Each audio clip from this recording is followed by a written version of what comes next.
이 컨트롤러 하나만큼은 액션 버튼이 최상급 레이턴시를 가지고 있습니다. 오늘 마시니케 컨트롤러에 대해서 알아보도록 하겠습니다.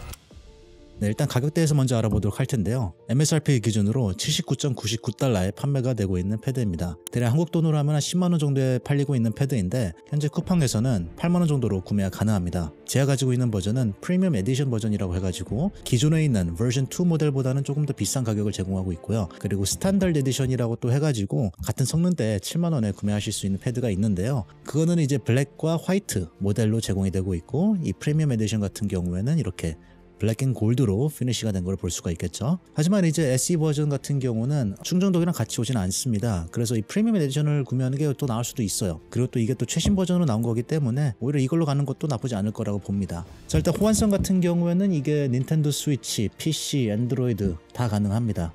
요새는 이 호환이 안 되는 걸 찾는 게 더 힘들어 보이죠. 그리고 또 뒷면을 보시면은 여기 스위치가 있는데요. PC, 닌텐도 스위치, 그리고 2.4 동굴로 사용할 수 있는 그런 스위치 버튼 제공이기 때문에 이렇게 전환을 할 수 있다는 부분 아시면 좋을 것 같습니다. 자, 그리고 디자인 같은 부분은 매우 깨끗하고 좋아요. 제가 처음 이거를 받아봤을 때 패키징과 같이 오는데 유일하게 이 가격대에서 구매할 수 있는 패드 중에서 패키지 하나만큼은 마음에 들었습니다. 상당히 프리미엄하게 여러분들께 제공이 되는데요. 언박싱을 하게 되면은 안에 구성품이나 이런 것들이 완벽하게 여러분들께 제공이 되는 부분이어서 이런 부분이 마음에 들었다. 그리고 충전도 같은 경우는 생각보다 가볍습니다. 사이즈에 비해서는 상당히 가볍고요.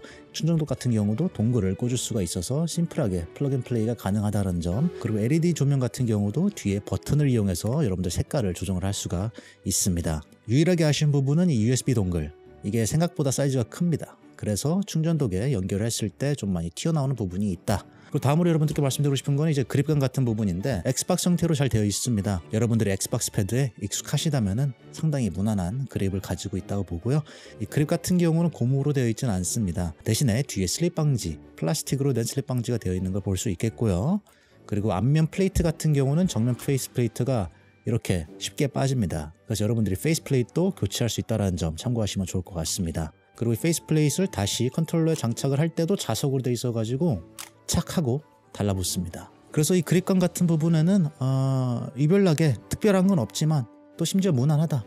그게 제일 중요한 것 같아요. 자, 다음은 이제 버튼 대해서 여러분들께 말씀을 드리도록 할 텐데, 우선 D 버튼 대해서 말씀을 드리자면은 이 D 버튼이 생각보다 다른 D패드와 비교했을 때 좀 조그만하게 나온 걸 볼 수가 있습니다. 그래서 여러분들 손가락이 조금 크신 분들이라면은 이걸 조작하는 부분에 있어서 조금 불편함이 있지 않을까라고 또 생각이 되는데, 이게 조그만하게 디자인된 이유가 제가 봤을 때는 이 페이스 플레이트 때문에 그런 것 같아요. 이게 페이스 플레이트이 그냥 쉽게 뺐다 꼈다 할 수 있는 구조로 돼 있으니까 그래서 이렇게 디자인된 부분이지 않을까라는 게 제가 우선 첫 번째 생각이고요. 그리고 기계식 버튼으로 돼 있어서 누른 느낌은 쫀득쫀득하고 아주 좋습니다. 하지만 교체가 불가능한 그런 D패드를 가지고 있어서 사방향으로만 여러분들이 제한이 되어 있다. 그리고 대각선 입력이 생각보다 다른 패드들과 비교해서 조금 힘든 부분이 있습니다. 그래서 여러분들이 파이팅 게임을 한다고 하시면은 이 부분도 참고하시면 좋을 것 같습니다. 자, 다음은 액션 버튼 대해서 여러분들께 말씀을 드릴 텐데, 이 액션 버튼 하나만큼은 최상급 액션 버튼을 가지고 있습니다. 제가 지금 장난하는 게 아니고요. 이 액션 버튼이 옵티컬 마이크로 스위치로 되어 있는 걸 알고 있어요. 우선 마이크로 스위치랑 옵티컬 스위치, 요새는 기계식으로 따져보자면 이렇게 두 가지로 출시가 되고 있는 상황인데, 이 마이크로 스위치로 말씀을 드리자면은 이 마우스 클릭과 가장 비슷한 그런 스위치를 가지고 있어서 누르는 데 있어서 마우스 클릭처럼 편안하고 반응 속도도 빠른 거를 여러분들이 체감을 할 수 있는데, 유일하게 마이크로 스위치의 단점이라고 보자면은 소리가 조금 크다. 이 옵티컬 스위치 같은 경우는 반응 속도 하나만큼 최상급으로 불려집니다. 왜 그러냐면은 이 조작하는 데 있어서 빛을 이용해서 입력이 되는 그런 부분이기 때문에 반응 속도 부분이나 또는 내구성 부분에서도 옵티컬 스위치가 최상급이라고 불리고 있습니다. 하지만 이 마시니케 패드는 마이크로 스위치랑 옵티컬 스위치랑 이 두 가지를 합쳤어요. 역대급 최초로 이렇게 디자인된 액션 버튼이라고 하는데 다르다라는 거를 바로 알 겁니다. 저도 게임을 하면서 반응 속도만큼은 이 액션 버튼에서 바로 체감이 된 부분이었고요. 빠릿빠릿하면서 시끄럽지도 않고 누르는 촉감도 마이크로 스위치랑 비슷해서 편안하고 좋았습니다. 아무튼 이 성능 대해서는 자세히 여러분들께 좀 더 나중에 말씀드리도록 할 텐데요. 이 액션 버튼만큼은 훌륭한 액션 버튼을 가지고 있습니다. 자, 다음은 숄더 버튼인데요. 우선 처음으로 여러분들 볼 수 있는 거는 기존에 있는 숄더 버튼이랑 엑스트라 숄더 버튼까지도 제공이 됩니다. 이거 필요하신 분들께는 꽤 쓸모있는 버튼으로 보여지고 우선 숄더 버튼에 대해서 먼저 말씀을 드리자면은 이것도 기계식으로 되어 있긴 합니다. 하지만 제가 개인적으로 느끼기에는 이동거리가 다른 패드들보다 비교적으로 좀 있는 것 같습니다. 조금 덜컹덜컹하는 느낌도 없지 않아 있습니다. 소리를 먼저 들어보세요.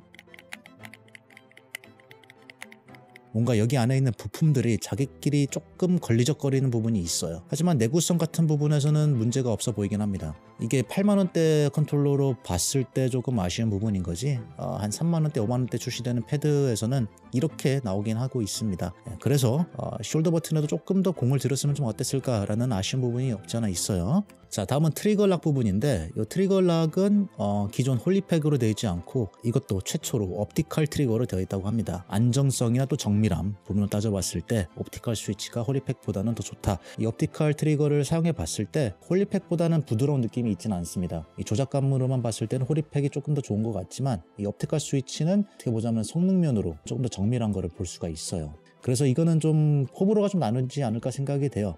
그래서 옵티컬 스위치 또는 레이싱을 하시는 분들께는 이거 한번 사용해 보시는 것도 좋지 않을까라고 판단이 됩니다. 자, 다음에 이제 기계식 전환 스위치 있냐 없냐 또 궁금해하실 것 같은데 이 모델 같은 경우는 그게 제공되지는 않습니다. 아무튼 뭐 요새 트렌드가 워낙 그 기계식 전환의 인기가 많아서 그렇지 이렇게 기본으로 헤어 트리거를 사용하고 만족하시는 분들도 은근 많이 계시긴 합니다. 자, 다음 뒷면을 보면 백 버튼이 있어요. 백버튼은 4버튼이 아니고 2버튼으로 되어 있긴 합니다. 대신에 이 D버튼 같은 경우는 기계식이 아닌 것 같아요. 기계식은 아니고 이 컨덕티브 패드인가 멤브레인 패드인지는 잘 모르겠지만 이 누르는 느낌이 조금 이것도 조금 반응 속도가 느립니다. 빠릿빠릿한 느낌이 없어요.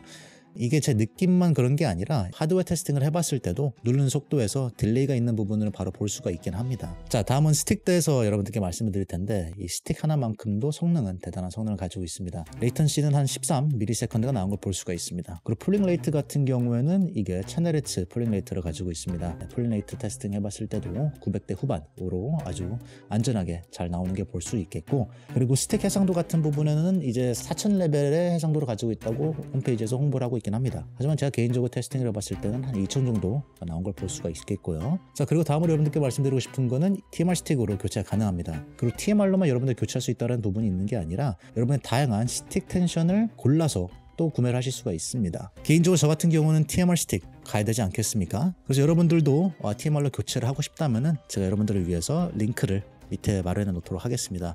이게 JS20라는 게 TMR 센서고요. JH20, 그러니까 JH22 홀리팩입니다. 그래서 두 가지가 좀 헷갈릴 수 있는데 이 이름을 확실히 확인해보고 구매를 하시도록 바라겠습니다. 자, 그리고 스틱 에러 같은 부분에서는 완벽한 0%를 자랑하고 있고 TMR 스틱으로 교체를 했을 때도 똑같은 결과가 나왔습니다. 자, 그리고 버튼 레이턴시에 대해서 아까 말씀을 못 드렸는데 이 버튼 레이턴시 같은 경우에는 한 1ms가 나오는 걸 볼 수가 있어요. 정확히 말씀드리자면 1.41ms를 가지고 있는데 이 정도의 수준은 역대급 1위라고 해도 무방합니다. 최고로 좋습니다. 자, 이제 전체적으로 패드에 대해서 알아봤으니까요. 이제 장단점도 말씀을 드리면서 총 정리 드려보도록 할게요. 우선 장점 먼저 말씀을 드리자면은 방금 말씀드린 액션 버튼, 그리고 스틱도 아주 준수합니다. 이 스틱 자체도 교환이 가능하다는 점, 그리고 페이스 플레이트도 교체가 가능하니까 여러분들이 원하는 디자인으로 충분히 바꿀 수 있다는 게 제일 좋은 부분인 것 같습니다. 자, 단점 같은 경우에는 아까 말씀드린 부분들이 좀 있는 것 같아요. 네, 일단 첫 번째로는 이제 숄더 버튼이 조금 아쉽고 뒷패드가 반응 속도가 매우 느리다라고 보여지고, 이 트리거 같은 부분에서는 호불호가 조금 나눠질 것 같다. 충전 도구에서 USB가 조금 튀어나온다는 점, 이 정도가 제일 단점이지 않을까. 이 패드 앞면 같은 경우에는 완벽합니다. 이 뒷면이 조금 아쉬워요. 그래서 이게 운동하는 사람들도 보면은 가슴만 조지는 사람들이 있잖아요. 등 운동은 안 하고. 그래서 밸런스형으로는 조금 무너지긴 하지만, 그렇지만 또 앞면에서 사진 찍으면 또 되게 이쁘게 잘 나와. 뭐 복근도 되게 이쁘고 뭐 가슴도 되게 이쁘고 뭐 그런데, 하지만 운동하는 사람 입장에서 봤을 때는 조금 밸런스가 무너진다, 뭐 이렇게 보는 게 비슷하지 않을까. 이게 운동하는 사람 입장으로 봤을 때 조금 밸런스가 무너지고 좀 아쉬운 부분이 있다라는 거지, 이게 일반인 기준으로 봤을 때나 또는 여성분 입장에서 봤을 때는 이렇게 앞면만 이쁜 것만으로도 충분히 만족하시는 분들이 많습니다. 네, 그래서 이거 패드도 비슷하지 않을까라고 봐요. 다른 패드들도 많이 써본 입장으로서는 그런 부분이 보이지만 일반인 기준에서 이걸 사용한다고 했을 때는 만족하시는 부분이 더 많지 않을까. 가격 대비 성능은 합격. 여러분들이 투자하는 만큼 성능은 돌아오긴 합니다. 그 부분에서는 합격이지만 이제 전체적으로 가격에 비해서는 조금 더 공을 들였으면 한다. 네, 아무튼 뭐 오늘 마시니케 컨트롤러에 대해서 알아봤고요. 여러분들 이 패드 구매하시고 싶다면은 지금 나오는 링크 확인해 보시길 바라겠습니다. 좋아요도 하나씩 남겨주시고 멤버십도 있으니까요. 이 채널을 도움을 주고 싶다면은 멤버십도 가입해 주시면 감사하겠습니다. 다음 시간에 뵙겠습니다. 안녕.